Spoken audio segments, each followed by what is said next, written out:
সত্যি সত্যি আমি সব কিছু ভালোবাসি। এই পৃথিবী ভালোবাসি, ভালোবাসি ফুল, ভালোবাসি সুর, ভালোবাসি শিশু, ভালোবাসি এই দেশের যুব সম্প্রদায়কে, কারণ তারাই আমাদের দেশের প্রধান চালিকা শক্তি, তাই না?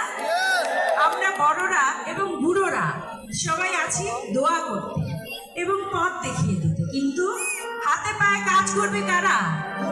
আপনারা, তোমরা। আমি তুমি করে বলতে পারি, কারণ তোমাদের যেও বড় আমার সন্তান আছে। তো যাই হোক, আমি গাইছি সোনার ময়না পাখি গাবো।